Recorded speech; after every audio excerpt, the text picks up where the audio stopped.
All right, let's talk diet. In this chapter, I'm going to combine my prep nutrition protocol along with my off-season nutrition protocol so that I can show the contrast between the two. And I call it off-season. I don't know that it was necessarily a true off-season because I was actually getting lean or maintaining a pretty good level of conditioning at that point, but nonetheless, for the sake of labeling to show the difference, we'll call it off-season or maybe even transmogrify.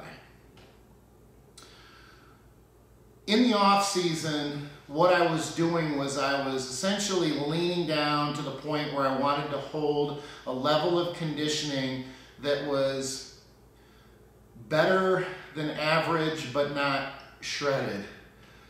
The reason for that is because, of course, running TRT be incredibly difficult to keep a very, very low level of body fat and still maintain, the amount of muscle that I wanted to be able to carry. Never mind strength, energy, crankiness from being hungry, things like that. So I was looking for a balance between my conditioning and how much muscle I could hold during my off-season phase. My weight ended up, I don't want to say at the end, but for the majority of that off-season, at about 207, 209. I felt pretty good about my conditioning, but my strength was kind of in the toilet. In this DVD, there's going to be two different training chapters, I guess you could say. One is for contest prep, and the other one is what I'm referring to as the off-season. And you're going to notice right away with the weights that I'm putting up, leg pressing. And of course I had problems with my back during that time that was incredibly limiting for my leg training. But nonetheless, even 9 months later during the prep phase, where you'll see the training footage there, poundages are going to be dramatically different, really dramatically to me, I guess, especially based on TRT. So my TRT or gear protocol didn't change. The only thing that will have changed that impacted my strength and my size is the nutrition that I'm going to go over here in a minute. And I think it's kind of cool because I made a couple mistakes, and I've been doing this for a long time, and you know your body and everything else, but it's a constant learning process. And not only do you learn your body, but then once you learn how your body responds, your body is still going to change.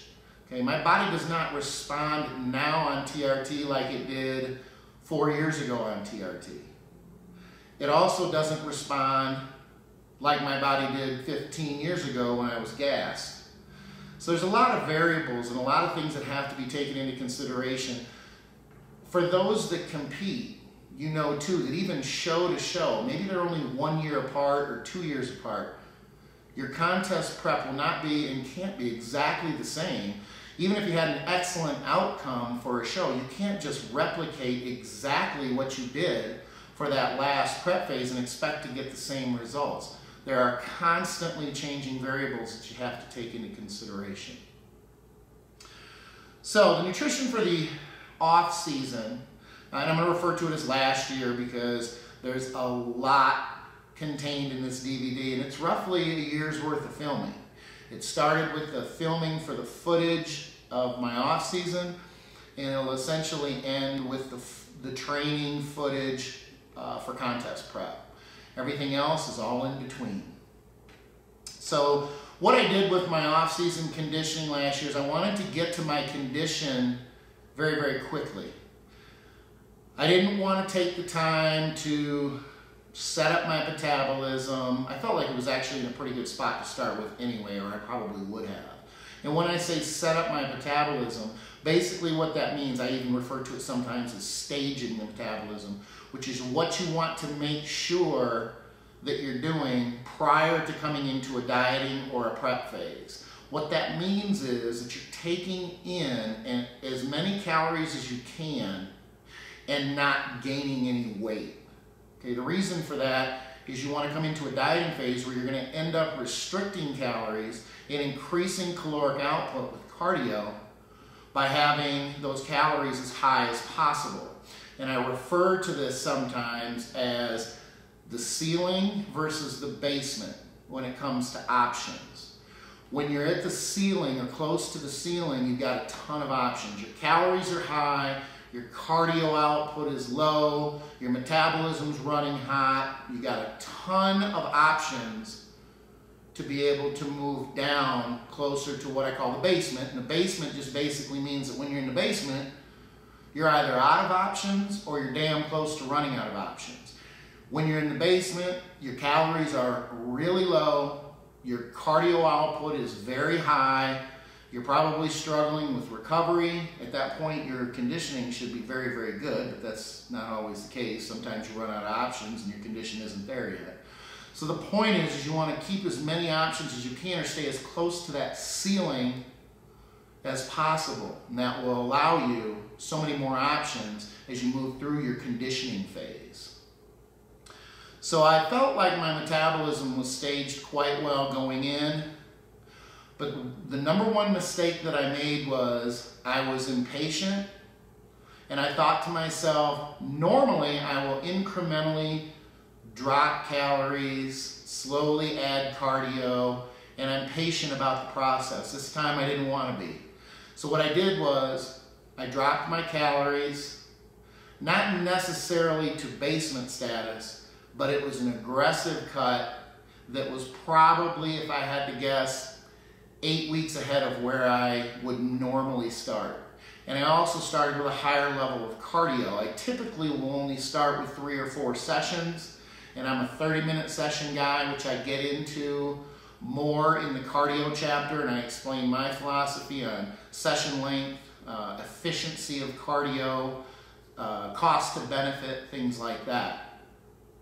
This time I started out of the gate with 5 sessions, and you might think, oh, that's not a ton of cardio. It's not a ton of cardio. I wasn't doing, double sessions or anything like that. But keep in mind that I'm not terribly active. I work from home. My idea of cardio is going to the post office or maybe even the grocery store. Okay, for someone who is active, they've got a job where I always use an ER nurse. I love my clients who are nurses, ER nurses. For some reason, you stick in my head. That's a stressful, on your feet, long shift type of job. Okay, typically those shifts are 10, 12 hours, sometimes longer, and it's just constant running. Okay, they struggle to get their meals in on time because, of course, it's a pretty chaotic job, but they're always on their feet and they're always moving. So a cardio session of, say, 30 minutes to someone like that with a job like that who's constantly moving versus a 30-minute cardio session for someone like myself who's, I don't even walk from a car to a building, up an escalator to a cubicle. I just freaking don't move. And add to that I'm 47 years old. Obviously my metabolism isn't what it used to be, but I think it's even impacted more by the fact that I just don't move. If I had a job where I had to constantly run around, I used to work with kids in residential treatment and juvenile detention. I had to chase those little bastards around all the time, make sure they were doing what they were supposed to be doing, supervise. I was on my feet quite a bit. If I was still doing a job like that where I was that active, 30-minute cardio session would probably have less of an impact than it does now when I just don't move. So the 5 sessions of cardio was, a pretty good jump, especially when I was doing none. And I typically always do some cardio. It may go down as low as 2 or 3 sessions a week, and then I train for anywhere from 3 to 4 sessions a week, depending on if it's off season or prep. Typically, I'm training only 3 days a week in the off season, especially now that I'm on TRT. The main reason for that is recovery. I like to go into the gym and bang. I don't like to hold back and do 2 or 3 sets and hold my intensity back and that sort of thing so I can train more frequently, especially volume. I don't like to hold my volume back. I'm an old school guy in the sense that it's twofold. Not only am I old school, I've been training a long time and I like the volume, but I also feel that it's safer from an injury standpoint the older I get. Now I'll get into that. I get into my ideology as far as training and volume and intensity and age and all that sort of stuff in the training chapters too, so I don't want to go into that too much. But just trying to give you an idea of my activity level as far as cardio and weight training. Now when it comes to prep, I tend to move to 4 days, and as it gets closer to the show, I like to go to 5. And the reason for that is just because I run out of energy, and I can't do justice, I guess is the best way to put it, to the muscle groups or the sets that I'm doing an hour and a half into a session when I'm 5 weeks out from a show versus when I'm 15 weeks out for a show. Energy levels are dramatically different, obviously. So I like to spread that same amount of workout over 5 days if I can, instead of just getting to the point where I'm finishing up a training session and I feel like I'm really just going through the motions and not getting anything out of it at all. Muscle doesn't want to contract very hard. There's not much of a pump there, just not feeling like I'm accomplishing very much. So what I did was I dropped my calories down just to give you an idea here. Here's the thing too, I was going to lay out these really cool plates of food and show off what I eat, and then it occurred to me in this Instagram age that I'm constantly posting food anyway, and no one gives a shit about seeing another picture of chicken breast and broccoli. Okay? I like to post pictures of burgers, gourmet burgers, gourmet breakfast, so that people can go, oh, that's awesome. And I can look at it and go, oh, that was 2 days ago, that's awesome, can't wait to get to my load again. Chicken and broccoli, posting a picture of a salad, who the fuck cares? We've all seen a picture of chicken breast. If I put a plate out here with chicken breast on it, you're not gonna go, oh, that chicken breast is awesome. You're not even gonna fucking look at it. So I would have wasted all that time and all that effort and probably all that food by putting it all out. So what I'm gonna do instead is I just wanna explain in depth as far as macros and just methodology. I think that you guys are more concerned with that than seeing some stupid picture of a chicken breast or a piece of tilapia. So what I did was I dropped my macro. I don't go by calories. I don't count calories. I count macros. The other thing that I don't do, and this is really important to me, is the macros count, the food sources do not. 50 grams of protein in lean ground beef, to me, if you feel differently, that's your business. To me, in my experience, for 3 decades plus, is no different than 50 grams of fish when it comes to getting lean or getting bigger. Now, I understand that there's a difference in calories, but there's only a difference in calories because the fat content is different between fish and beef, and or chicken breast, or turkey breast, or ground turkey. It's not the food source. You're not going to grow or get leaner on a specific protein source. Again, comparing only 50 grams of fish to 50 grams of protein. Forget the calorie count for a minute and forget the fat content. The 50 grams of protein in those two food sources are not going to be treated any differently by your body or recognized any differently. Yes, there's different amino acid profiles. I understand that there are minor, in what I consider to be incredibly insignificant differences when it comes to it. It doesn't matter. I'm the type of guy, and always have been, that if you can't quantitatively measure the benefit of something because it's the difference is just so minuscule and so insignificant, I'm not going to pay attention to it. I understand that there are two philosophies when it comes to this. My philosophy being one, the other philosophy being no. I split hairs because if I can get 0.01 grams and I can do that 10 times over, that's 1/10 of a gram, and more power to you. Okay, this argument happens with things like post-workout carbs as well. Okay, we argue in the industry, whether it be on social media or the boards or whatever, not typically face to face, about how much better dextrose is or maltodextrin or cyclical carb shit versus my idea of cereal for carbs post-workout. In my opinion, even if one is slightly better than the other, if you do one for a year and you do the other one for a year, by the time that year is done, if there's a difference, it's so minuscule that it's not even worth fucking with. If you feel it is, you go for it. If you're one of those guys who says every little hair and every little thing adds up to 0.01 gram and I get it, go for it. I'm not doing it, and I'm encouraging my clients not to do it because it's focusing on things that are so insignificant that it's not even worth the focus. There are many other things of more importance to focus on to progress than these tiny little things that you're taking another hour out of your day to do that don't add up to anything, in my opinion. So my macros for the off season, when I aggressively cut my calories, just started out headstrong, boom, jumped right into this diet, was roughly 5 to 6 meals, and I'll admit that I typically get 5. I struggle or typically got 5. It's not a chore, but it's a pain. It takes a concentrated effort for me to get 6 meals in a day.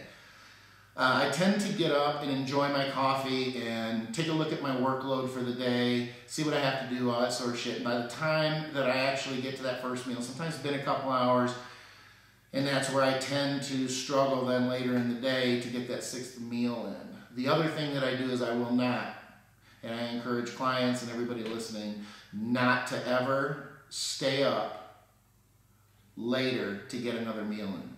Always, always choose sleep over another meal. Sleep is far more productive than another meal. You should, however, be able to get all your meals in while you're awake. Anyway. I was typically getting only 5, which doesn't help because in my experience, I have noticed that the second I switch to 6 meals, my metabolism picks up and I tend to get leaner even though I'm taking in an extra meal. But nonetheless, I was on 5 meals, and quite frankly, I don't like to eat a whole lot, especially when I start a diet. I love the fact that I don't have to stuff food down. I don't like being full anyway. If I have the choice between the two, I'd rather be a little bit hungry all the time than I would satisfied and full in my stomach. I have narrow shoulders, and I have an old man distended stomach. So the less food I eat, the better I feel about how my waist looks, if I'm being completely honest.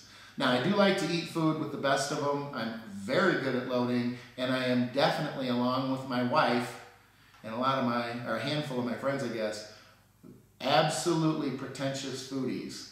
I know the difference between a really good food and meh food, but I'll get to that in the skip loading. So I went straight to these macros. Okay, 60 grams of protein is my mainstay. If I'm in the off season, if I'm in prep, I am typically, because I have found this over the years with my experience of dealing with myself, 60 grams of protein is kind of my sweet spot. I do not count trace macros. So when I say 60 grams of protein, I am getting those 60 grams of protein per meal from quality protein sources. If I happen to have a tablespoon of peanut butter or nuts because I need to meet my fat intake for that meal, I do not count those trace grams of protein. Why?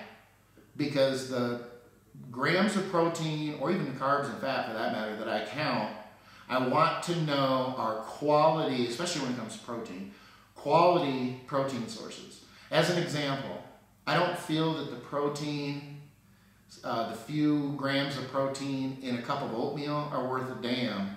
And if I was eating a bunch of carbs during the day from oatmeal, I wouldn't want to end up with 40 to 50 grams of protein and count on that versus 40 to 50 grams of protein from, say, fish or a lean protein source.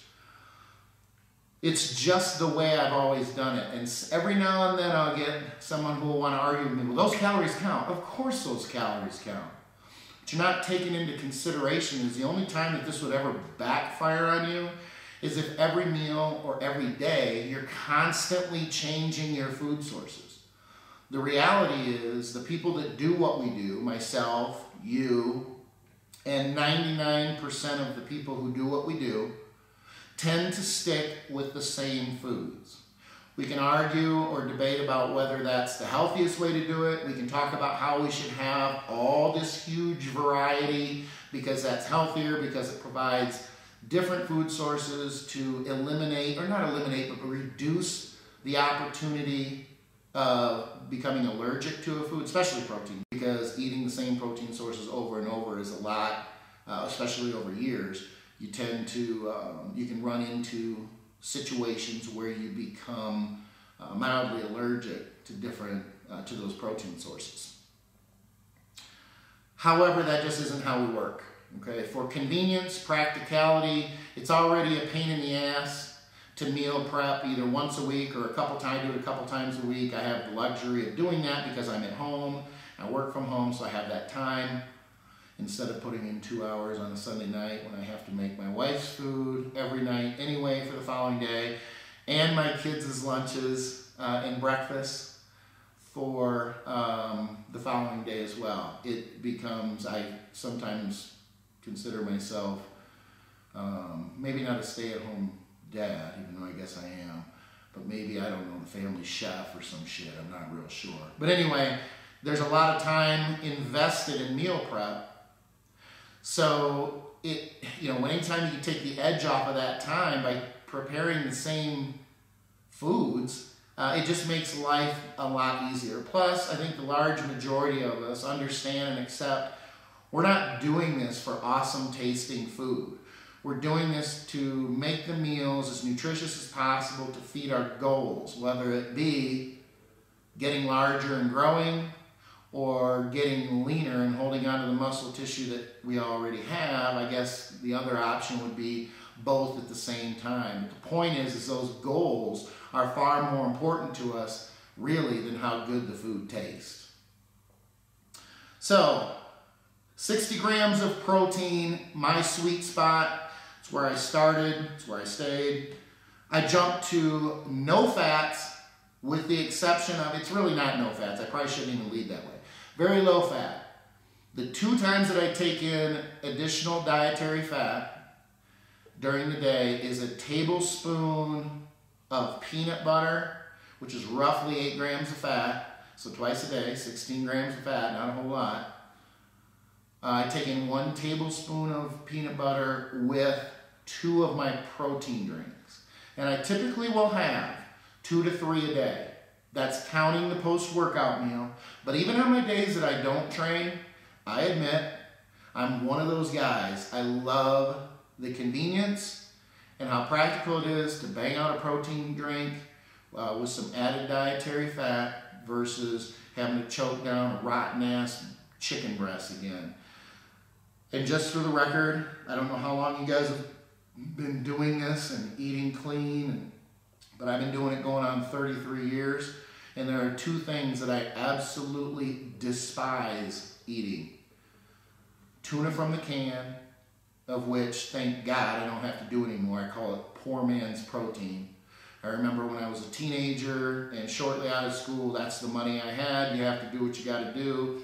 Relatively convenient because you can take a can with you and crack it open. You don't have to worry about it going bad like you do a cooked chicken breast.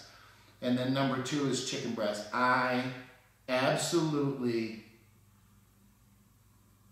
Chicken breast is just the bane of my existence. I can't get it down fast enough. I don't care if I cook it right. I don't care if I don't cook it right. I don't care if I flavor it with mustard or soy sauce or whatever. I don't use marinades because I'm just an anti-marinade. I just don't think that there should be that much time involved in making your food taste awesome, which is kind of a contradiction because I'm bitching about how my food tastes. But to me, it's more important to just choke my food down than it is to add extra time and effort into making something taste good that is borderline questionable anyway. I mean, what kind of a marinade can you really use that makes the chicken taste so good that it's worth the added prep time and doesn't add any sugar or calories or any shit that you really don't need? My argument about making food taste good has always been the same. Anything that you have to add for taste, if it doesn't provide something positive in the way of nutrition, then don't use it. And I understand that that's very old school and everything, but you know, as clients will ask me about Walden Farms syrup, and I don't believe in that stuff. I think that if you have to put fake ass syrup on a food to make it taste good to get it down, you probably should question your discipline. Now, I understand that there are some damn good bodybuilders and damn good trainers who subscribe to the Walden Farms sugar-free syrup and sugar-free ketchup. I'm not knocking them. All I'm saying is that is my opinion, and I'm old school, man. I've been doing this a long time. I've been doing this since before there were things that made food taste good. I remember the first thing that came out, and some of you may remember this as well, in the late 80s, and everybody in the bodybuilding industry, all of our competitors and my fellow competitors and friends, we all freaked out. We couldn't get it fast enough. The first thing that came out was Butter Buds.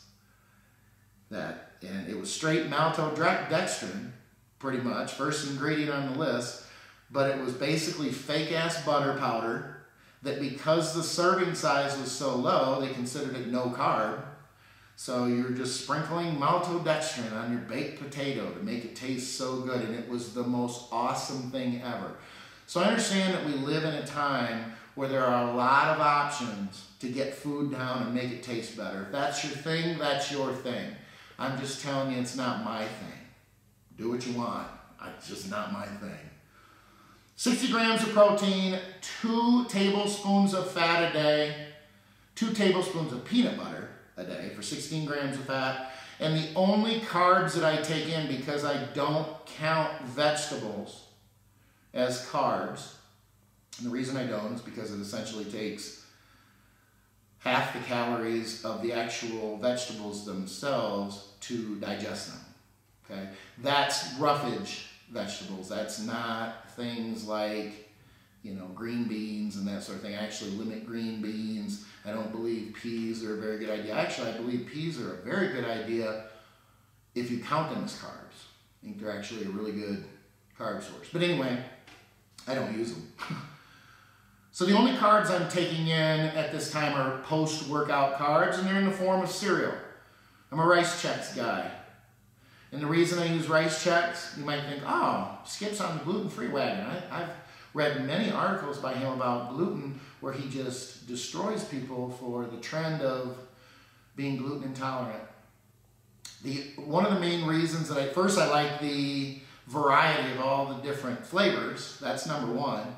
I do think that rice is relatively not only a pretty fast carb from a glycemic index standpoint, which post-workout is great, but it's very easily digestible for the large majority of people, and just for those few that complain about gluten intolerance and they're on that bandwagon, can't complain about that with the Rice Chex. Sorry to beat you to the punch. I just saved your lame excuse. And when I say lame, please understand that I absolutely believe that there are people who do not tolerate gluten. That I don't ever want to give the impression that I believe that everyone who claims to not tolerate gluten is full of shit, because that's not the case at all. What I do believe is the large majority of people who complain about it are full of shit. And they only think that they've got a gluten issue because they read it somewhere, or they ate something, like they go out and they have pizza and then they get fucking diarrhea. And somehow that has to do with gluten. I don't know, maybe it's because your fat ass ate so much pizza when you shouldn't have been eating all that fucking pizza. Maybe it was the shitty fake meat on it in the form of pepperoni or salami or whatever the hell you put on your pizza. I'm not real sure. But it is very trendy right now, the gluten issue. So post-workout, I tend to have my clients, or recommend to my clients, to use a rice check. Plus it's just, again, the variety of all the flavors and everything, it gives you control over, I don't know, something that tastes good. Something that, when you have control over your food sources and it doesn't impact your progress negative, that's huge. That's a big deal. I'm not going to tell somebody, you need to only eat chicken breast, and they can't stand chicken breast, so it's just a constant, when they can have a different protein source that fits the macros like they're supposed to, and they actually enjoy that protein. So it makes the dieting process that much easier. Hell, you can look forward to, I love orange roughy. I mean, I could eat orange roughy 5 times a day if it didn't make me shit oil. It's just awesome stuff. Or scallops. Love me some scallops at $20 a bag, so I don't eat them very often. I did eat them one time for almost an entire prep, and damn, was that expensive. But anyway, halibut, mahi-mahi, things like that. If you can get those macros, and you know, I don't want to tell somebody to eat mahi-mahi or halibut if they have a chicken breast budget. But as long as the protein and fat meet the macros, choose your protein source. Which is why I set up a lot of my diets with my clients based on macros, and then I give them a list of options for each macro to choose from. That gives the client more control, more variety. If they happen to get sick of eating a certain food, they can change it out. As long as they're within those macro parameters for that meal. And no, if that sounded anything like if it fits your macros, I do not subscribe to that. No. The options for my macros that I give to my clients are all clean. And it's actually pretty limiting. I mean, I may only have, you know, 5 or 6 different choices for carbs. I may have 6 or 7 different choices for protein, and the equivalent maybe for fat. There's not a ton of variety, but there's variety. So the calories I don't count. You can figure it out. I mean, off the top of my head, I would say 60 times 5 is 300 grams of protein a day. Added dietary fat from the peanut butter at 16 grams of fat. So what, 144 calories from fat, and then my post-workout carbs. Now, obviously, I'm not counting trace. So there are trace, you know, amount of macros in there throughout the day. Might add up to a couple hundred calories, something like that. So, I mean, you can see that these calories aren't terribly high, but for me, just about right. I mean, this is a diet that in the past I would eventually get to 6, 8, 10 weeks into a diet, and I'd be getting damn lean from it. I did not reduce calories for the entire time that I was dieting until I got down, I got down to what, 207, 209 when we filmed the off-season footage. The only thing I did was increase my cardio. So where I started with 5 days, I would cardio cycle, and I get into that in the cardio chapter, but I would cycle my cardio if I was having a good week and my weight was dropping and I was visually getting leaner. I'd pull back towards the end of the week, take a few sessions, cancel them or not do them. If I was doing double cardio sessions and I got to the middle of the week and I felt like my progress was good and I was rolling and that I was going to continue to progress through the rest of the week, I'd cut back to single sessions, things of that nature. I never went over 10 sessions of cardio, and that is because I don't do shit on Saturdays or Sundays when it comes to training or cardio, unless absolutely necessary. And what that would mean is I just do it because I'm behind and I'm trying to catch up. And clearly with a situation like this is the off season, I'm trying to get to a goal, but there's no deadline like there would be for a show. So during a show, if I were behind, that would be different. Otherwise, I do everything Monday through Friday. Saturday and Sunday it's just my family time. I'll train my ass off, I'll cardio my ass off Monday through Friday, but I get it done Monday through Friday. A lot of my work, 95 or 98% of my work for my business is done before early Saturday afternoon as well, so that I can just focus on my family and myself and catch a break for a day, day and a half on the weekend. Obviously, there are exceptions with clients who have special needs from, contest prep, being close to a show, things of that nature, that's different. But by and large, I'm trying to get everything done, or as much as I can get done, Monday through Friday. And I typically load on Sundays. That just happens to fit my schedule with my family and my life the best, I guess. And I'll get to the loading here in a second. I'm only going to briefly touch on it because I go into skip loading in depth in the skip load chapter. So I stay with this until I'm 207, 209, we do the filming. I'm pretty happy with my condition at the time, even though I felt a bit run down, a bit stringy. Essentially, I was over dieted, if I'm being honest. I thought at the time that my condition was pretty good, and that was probably going to be the best condition or the best balance of condition versus size that I could get on TRT. And I'll get to this in a minute, but I was wrong. And I'm so glad that I was wrong. I was pretty happy with the condition. I felt healthy. I was in pretty good shape. I didn't really know what to expect, so I didn't really expect more than what I had at that time. So I was relatively happy at that point. So what I did then is we got done with the filming. I filled out for just a couple weeks. I actually put on, and this is essentially where I started to notice, I think I was over dieted. Because when I filled out over the next couple of weeks, I started looking relatively insane. I looked so much better than I did at the 207, 209. And I went up to like 222, 224, and was just, I had filled out tremendously. Obviously, the SCGS compound, the super compensation glycogen storage compound, which is insulin. I used and have always used, or not always, but for the last year or so, with loading. So what I did was, I would use that to load, but that's not really why I filled out. I mean, I did have larger skip loads, but I actually added carbs and a little bit of fat for those next couple of weeks. And it didn't take a whole lot. I really only added about 80 to 100 grams of carbs a day. And this is on training days too, for the record.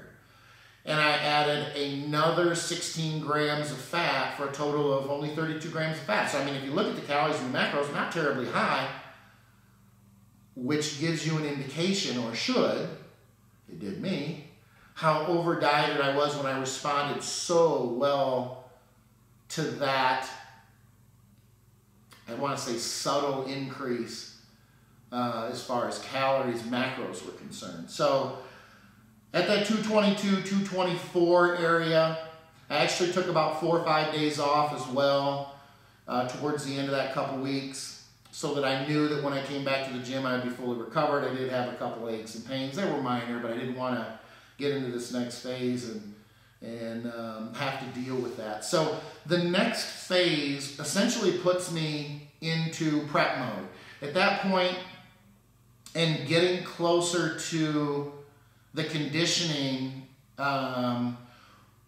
for the filming of the off-season footage, I started to think to myself, wow, this is going really well. I didn't think that I could hold as much muscle as I have, and I'm in pretty good condition. This is all TRT, I'm kind of impressed with myself, sort of thing.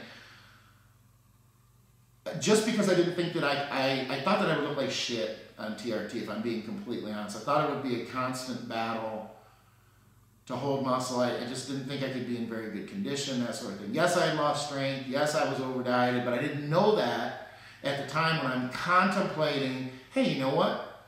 I said I'd never compete again, but this would be a really nice change of pace, a nice challenge. Hey, can I do this on TRT? I won't compete in the open class. I'll compete in masters.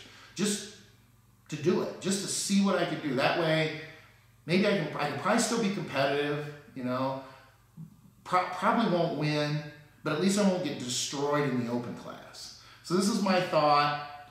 Getting into the fall, I'm thinking about this more. I'm talking about it with my wife. My wife says to me, Mrs. Skip, God love her, my wife of 25 years, who's awesome. seriously, it's awesome, says, well, if you do a show, I'll do one with you. And in Chris Griffin fashion, I remember sitting there going, what? Simply because she hasn't competed since '08, and she's a beer. She'd rather drink Bud Light and eat like shit and and be fun, I guess is the best way to put it, than to diet. She came off of those shows, and as good as she did in '08, she said, she goes, it was anticlimactic. I didn't really enjoy it. You know, I'm in the best shape of my life, but I'm covered in this shitty smelling protan, and I reek of BO, and I'm all sticky and slimy, and all I really want to do is take a shower, so I don't like this a whole lot. So even though she would train on and off, she wasn't over the years and stuff like that. She, you know, she'd fluctuate, she'd get thick, she'd get thicker, then she'd get thinner. And it's a good thing I like thick women because to me she looks good anyway. But she said that she wanted to do it. That was kind of a deciding factor to me, because as long as I've been doing this, and as long as I've been with my wife, we've never competed together. And I just thought, wow, what a, you know, kind of a cool thing that we could do that we haven't done before. So started putting the plan together for the prep phase.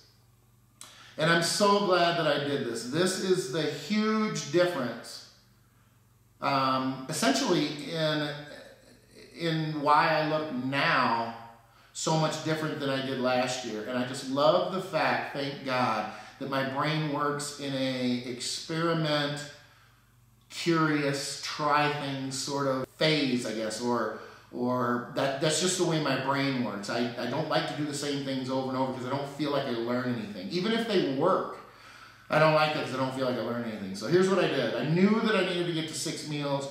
I did know at this time when I'm putting this plan together for the prep phase that I was now over-dieted, that I just finished up this phase where I was over-dieted. I knew that because of how I filled out, with the added calories, things like this. So it occurred to me, and I'm not terribly bright, but it occurred to me, well, I'm filled out, I haven't added any body fat, so I need to feed my metabolism as long as I can, and let's see what happens. So what I did was I stayed at that caloric intake there. Actually, I cut it back just minor, but it was so insignificant that it didn't matter. Probably back to about 60 grams of carbs instead of 80 to 100, and I kept the fat the same. So, I mean, it really wasn't much of a change.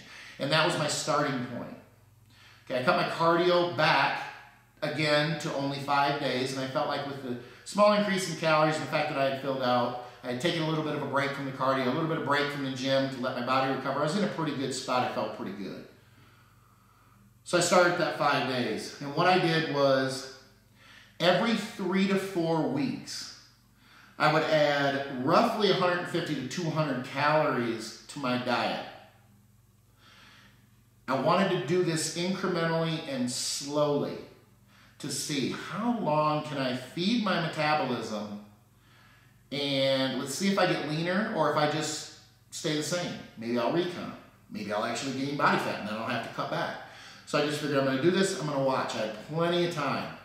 Okay, because this is actually technically before my prep phase was even going to start anyway. I felt like, well, I'm going to stage my metabolism, make sure my metabolism is in a great spot, and then I'll officially go into prep, in a couple months. What happened was, as I started making these increases incrementally, very, very small amount of calories, I was getting leaner. And I mean, I was getting leaner like I had already started prep. So, as I said, I'm not terribly bright, but when something is working, I'm not dumb enough to change it. Mama said, you don't fix what ain't broke. I've said that for years. I said it in the last DVD. I say it in this one. Mama said, you don't fix what isn't broke. If something is working, let it work until it's either not working or it's not working very well, and then make a change. When I add these calories in, I added fat first, carbs second. So if I made a change from 150 to 200 calories, after 3 or 4 weeks, it would typically be one or the other. So I started with fat. The next change, I would only add carbs, and I would kind of go back and forth that way. Part of the reason for that is because I still feel that I don't respond terribly well. I'm not carb sensitive or any bullshit like that. Probably only because I hate that label, but I don't like to take any more carbs than I actually need. And when I say need, there's basically 2 needs that I use to qualify carb intake. One is enough energy or fuel to be able to train so that contractile force isn't compromised, meaning that your muscles are contracting as hard as they can. When you're depleted, that doesn't always happen. Sometimes you feel like you're going through the motions, that sort of thing. A pump is important, but you know what? I can be on 0 carbs for a long time and still get a pump. I think that has more to do with knowing your body, mind-muscle connection, that sort of thing, than it actually does carb intake. Now, carb intake obviously will fuel pumps, don't get me wrong. But what I'm saying is if you take a newbie or you take someone like me who's been doing this shit for 30 years and you put them on no carbs, the newbie will complain and say he absolutely has no pump and hasn't had one for 2 weeks. Me, I'll be like, I got a pretty damn good pump. Okay, maybe it's off 15%, whoopty fucking shit. Because I know the difference between what a pump means when it comes to growth and whether a workout is productive or not and that sort of thing, where a newbie doesn't know that. They tend to make a direct correlation between the pump they get and how good that workout was, and that's not an accurate assessment at all. Number 2 is enough carbs to not go ridiculously flat, okay?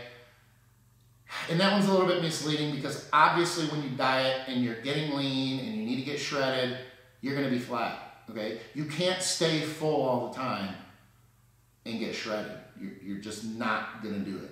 It's not going to happen. And with every individual person, fullness and being flat is a relative issue to that person. Phil Heath might be flat, but he's not going to look flat compared to my flat. Okay? But to Phil, he may be a little flat. The rest of us, mere mortals, go flat as shit. I always laugh and say, Phil could cut all of his sodium for a week and take 100 milligrams of aldactone a day, and he's not going to go flat. He might for Phil, and Phil might look, and Howie might look and go, oh yeah, you're a little flat. The rest of us are going to go, you look like a badass. Okay? I'm going to take aldactone for a week at 100 milligrams, and I'm going to look like total and complete utter shit. So the fullness, flatness is a relative issue, okay, or relative to that person. So carb intake is to fuel, I believe is to fuel workouts, and I want to say just enough, to be honest with you, and just enough to keep you from going ridiculously flat. That's it. Now, loading is different, but I'm talking about just the everyday diet here. Where are my macros? I am at, and I love this, I really love this, because I've been doing this now for 5 months. I still have, where am I? I'm actually 8, 10, 12 weeks out, because I'm sitting in the middle of the week right now. So 8, 10, 12 weeks out. I've not narrowed down my show or shows yet, but I do have 3 on the radar. And I'm not going to pin them down. I'm not going to say I'm going to do this one, because I would have to travel for 2. And one of them is here, which is Colorado State. I make no bones about it. I love the Colorado State because it's here in my backyard.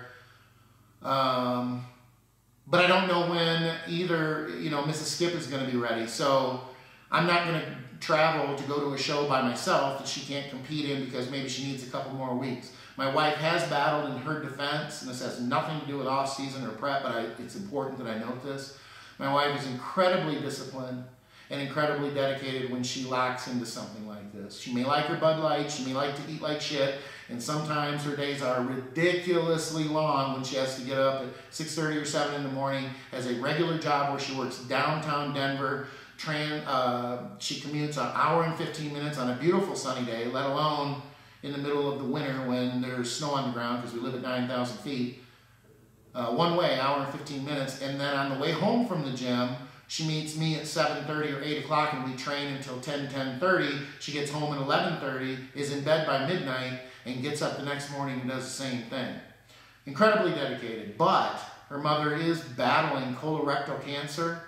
It is stage 3, and it's been difficult on her because she needs to travel back to Michigan to support her sisters and support her mother and be there for her mom. And this is all while she's prepping.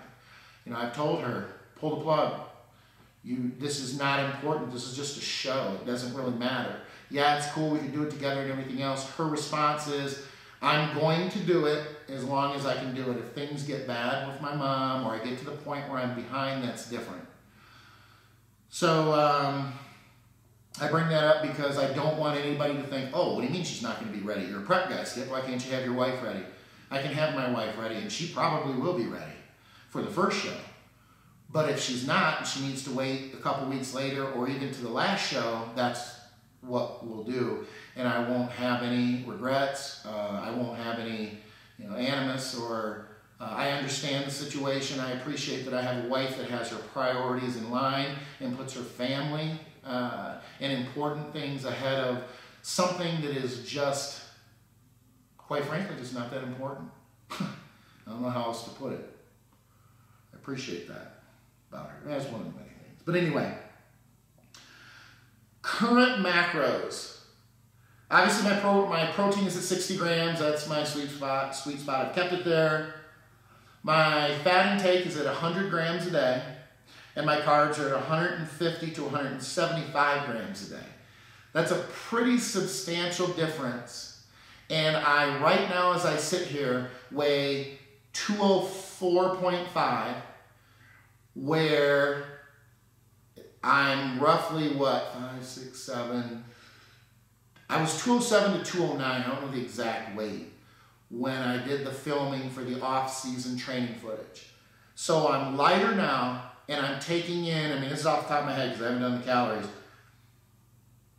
1,400 more calories than I was 3.5 pounds. And I am leaner and stronger now. Part of the reason is I'm not over dieted. I am doing double cardio sessions, only at 30 minutes a session. And then as the week, I get into the week, if I'm progressing well, I still do the same thing. I still cut them back or cancel sessions towards the end of the week. It's almost like I'm saving them for the next week. There's no sense pounding the shit out of cardio and dropping 4 pounds, and then the next week, drop half a pound. I mean, that doesn't make a whole lot of sense. So I'm going to minimize my workload anytime that I can, as long as I'm progressing as well as I can. Plus, I'm in pretty good condition at this point, this far out. So I'm not stressed about the timeline. I'm not stressed about my condition. I still have work to do. There's still plenty of work to do. But I am certainly ahead of schedule. And I don't know that my calories are going to, they've continued to increase. I have not had to cut them back. I did have to stop and not make an increase for about 6 weeks, maybe 5 to 6 weeks instead of the 3 to 4 weeks. I've even made a couple changes after only 2 weeks. I could have cut the cardio back, but I just felt like I want to add these calories. Like I keep adding them and I keep getting leaner. So it's really nice to. It's a good feeling, not only obviously because of condition and how everything's going, but to be able to add those calories and just continue to feed a metabolism that is relatively slow. Again, I'm 47 years old, I don't move a whole lot, and I'm really in a good spot with my metabolism right now. And because of the TRT, it's just that much better. It would be so easy to add, compounds here, and I still may. The truth is, I still may go above my TRT dosing if I don't see, as it gets closer to the show, that I'm going to be, as good as I want to be honest with you. Will it be a lot? No.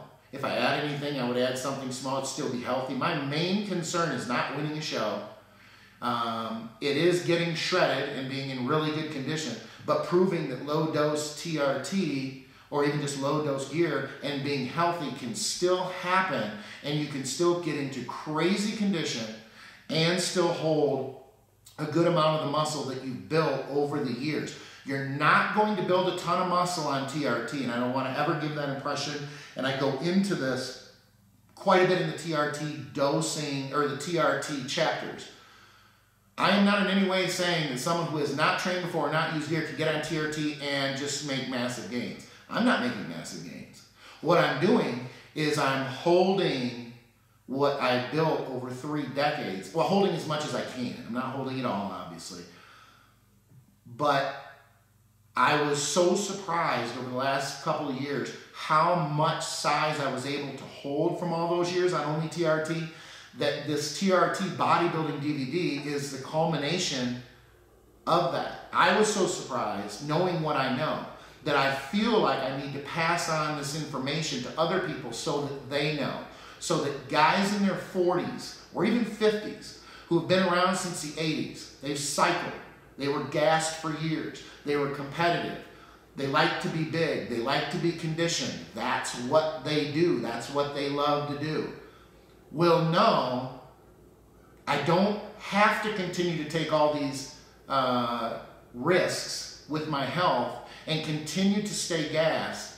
I can hold a lot of this muscle and still be in incredible condition, still be really strong if I know exactly what I'm doing with my nutrition.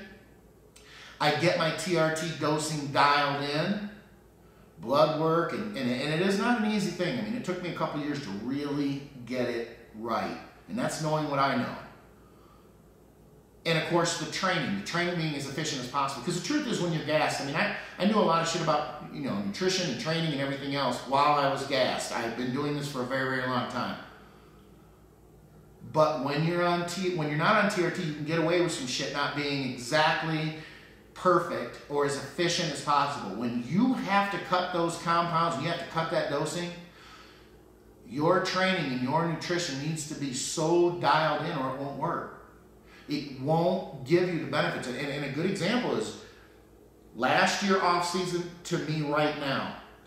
The only change is the nutrition and my methodical approach to slowly and incrementally staging and continuing to stage my metabolism with the increased caloric intake every 3 to 4 weeks and building on that. And that is the only reason that I've had such a huge and dramatic change in my condition, in my size, and in my strength over the last year. Like I said, it'd be easy to just add compounds. Could have just added compounds, probably did the same thing. But that's not the healthy way to do it. And then I would have to wonder in the back of my mind about the risks, because obviously I would be dealing with blood numbers, blood viscosity, because I was dealing with that. That's the reason that I went to TRT to begin with. I don't want to go back to that. Plus I live at 9,000 feet, and I'll get into explaining blood viscosity and how it relates to elevation in the elevation and blood work chapters. It's an added health concern. You don't do a bunch of gear and have thick blood and then live at 9,000 feet and think you're not going to fucking die. It doesn't work that way. So, just to wrap up, a lot of information, I understand that. I hope it wasn't boring. I hope it was easy to follow. But I feel that the contrast in my nutritional protocol from my prep phase, actually from the off season to the prep phase, and especially when you see the footage, when you see the training footage, I think you're going to, honestly, I think it's so dramatic. Maybe it's just dramatic to me. Maybe I'm the only one who noticed. I don't know. But I'd like to think that people will see it and go, holy shit, that's just completely like, wow. Matter of fact, I honestly would love somebody to even think, you sure you're not on any added gear? I've had a couple people tell me, you ain't TRT. And I love that shit. That is a hell of a compliment. So I am for now. I may shift gears as early as next week. Who knows? But for now, as long as it continues to work, I'm riding this out TRT, and I'm going to prove that I can still get into incredible condition, still hold a ton of muscle from all those years of busting my ass, and I want to prove it to you guys so that you know that it's possible too, so that you feel you have options without having to continue to take the risks with your health unless you want to. It's an individual thing, and if you want to continue to stay gassed, more power to you. Maybe you're not having blood issues like I did. If I didn't have blood issues, I'd still be gassed. I ain't gonna lie. I'd be gassed till the day I die. But I made the decision that I didn't want that on my conscience in the back of my mind, because there are other things that I like to do, from riding my motorcycle to doing shit with my kids, and watching my kids grow older, and spending time with my wife, and vacationing. There's a lot of other shit I like. I love training. I'm very, very passionate about it, and I still enjoy the learning process. But there's other things in this life that we all should be able to enjoy just as much as spending time in the gym and being in incredible condition. In fact, I think it's even better to have all those things and enjoy all those things, and then being older and still be in incredible condition. It's a huge bonus.